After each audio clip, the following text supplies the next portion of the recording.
جو تاثر پہلا ہوتا ہے وہی لاسٹ ہوتا ہے. ہم یوں کہہ لیتے ہیں کہ ایک شخص سے متعلق پہلی ملاقات میں اس سے متعلق جو امیج ہمارے ذہن میں بن جاتا ہے وہ امیج ہمیشہ رہتا ہے, وہ ختم نہیں ہو پاتا. خواہ بعد والی ملاقاتوں میں اس شخص کے رویے میں, اس کے سٹائل میں, بیہیویئر میں تھوڑی تبدیلی آ جائے, لیکن جو پہلا امپریشن ہمارے ذہن میں بن گیا اس شخص سے متعلق کہ وہ اچھا ہے یا برا ہے, وہ ڈیسنٹ ہے یا غیر مہذب ہے, وہ فرسٹ امپریشن کبھی ختم نہیں ہوتا. تو یہی اہمیت کسی بھی بزنس میسیج کے سٹارٹنگ پیراگراف سے متعلق ہے. اس کے بعد we remember best what we read last, یہ کوٹیشن لاسٹ پیراگراف یا اینڈنگ پیراگراف سے متعلق ہے. رائٹر کہتے ہیں کہ جو بات ہم آخر میں پڑھتے ہیں وہ ہمیں یاد رہ جاتی ہے. A good writer of business messages places main idea at the beginning and at the end of message. لہٰذا ان دو کوٹیشنز کی روشنی میں ایک اچھا رائٹر اپنے آئیڈیاز کو, مین آئیڈیاز کو یعنی تھیم کو سٹارٹنگ پیراگراف میں بیان کرتا ہے, اینڈنگ میں بھی ان کا ایک ٹچ رکھتا ہے. اسٹوڈنٹس, اذان کے احترام میں تھوڑی سی بریک, اذان کے بعد ہم اس کو جاری رکھتے ہیں.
اذان کے بعد welcome back.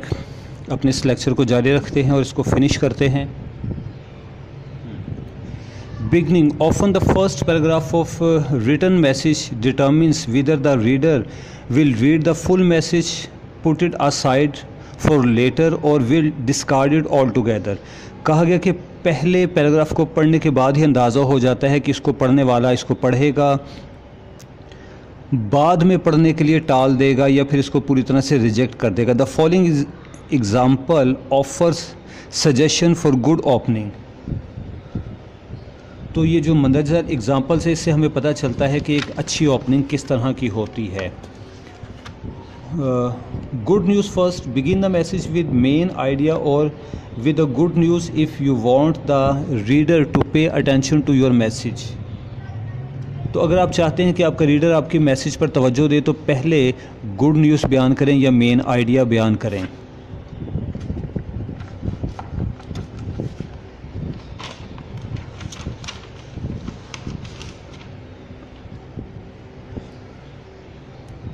It also becomes easy for the reader to understand the message fully if main ideas described in the first paragraph. کہا گیا کہ اگر فرسٹ پیراگراف میں مین آئیڈیا بیان کر دیا جائے تو پھر باقی کے میسیج کو سمجھنا آسان ہو جاتا ہے. Buffer first.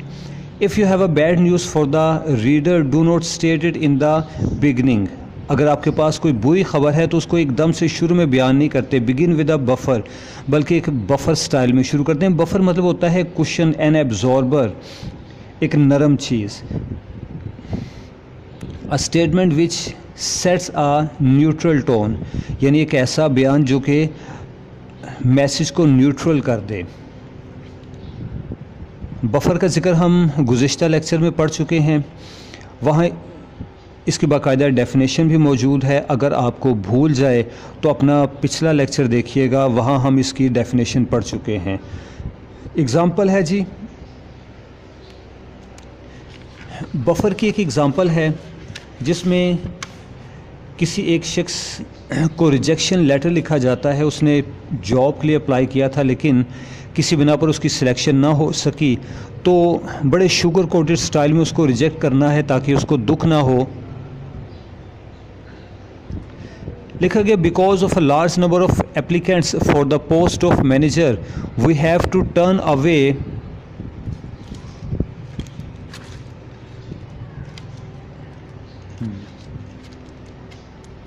جی پیج کی حرکت کی بنا پر چونکہ اس کا فوکس آؤٹ ہو جاتا ہے تو 1 منٹ کا ٹائم میں نے لیا آپ کا اس کو سیٹل کرنے کے لیے. I repeat, because of a large number of applicants for the post of manager we have to turn away many applicants. We appreciate your interest for this post. We shall inform you as soon as new post is created. تو جناب اس میں appreciation کا بھی ذکر آ گیا. ہم نے دیکھا کہ ایک شخص کو ریجیکٹ کیا گیا لیکن بڑے دھیمے انداز میں, شوگر کوٹڈ انداز میں, اس طرح سے کہ اس کی سیلف رسپیکٹ ہارٹ نہ ہو اور اس کو شوق نہ لگے.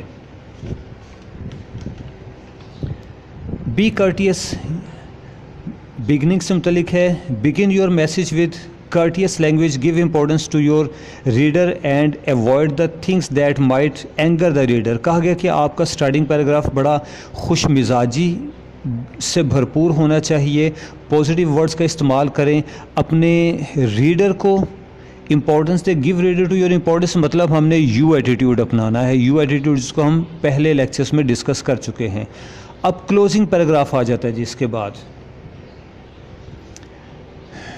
کلوزنگ پیراگراف پہ ہی ہمارا لیکچر بھی آج کلوز ہوگا, تو اس کلوزنگ کے ساتھ ہی ہم اپنے لیکچر کو بھی کلوز کریں گے. Your closing could motivate the reader to comply with your wishes if it is clear, polite and convincing. اگر آپ کا اینڈنگ پیراگراف کنونسنگ سٹائل میں لکھا گیا ہے, یہ پولائٹ ہے, تو جو کام آپ اپنے ریڈر سے کروانا چاہتے ہیں وہ اس کو کرے گا, یہ اس کو کرنے پہ رضامند ہو جائے گا. Leave a sense of goodwill with the reader. اور اپنے اس اینڈنگ پیراگراف میں اپنے ریڈر کے لیے گڈ ول کا احساس بھی چھوڑنا ہے. When you are requesting action by your reader, make it clear what to do, when to do and where to do. تو لہٰذا جب آپ چاہتے ہیں کہ آپ کا ریڈر آپ کے لیے کچھ کرے, یعنی آپ اس کو کوئی ٹاسک اسائن کر رہے ہیں, کوئی کام دے رہے ہیں,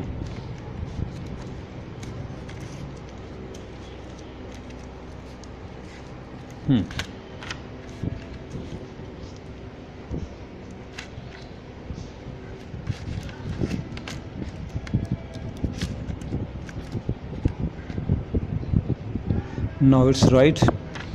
اب ٹھیک ہے. when you are requesting action by your reader, make it clear what to do, when to do and how to do. یعنی جب آپ چاہتے ہیں کہ آپ کا ریڈر کوئی کام, کوئی ٹاسک پرفارم کرے, تو پھر واضح طور پر بتائیے کہ کیا کرنا ہے, کب کرنا ہے, کیسے کرنا ہے. اس کے لیے پوائنٹس بنائے گئے ہیں. Include your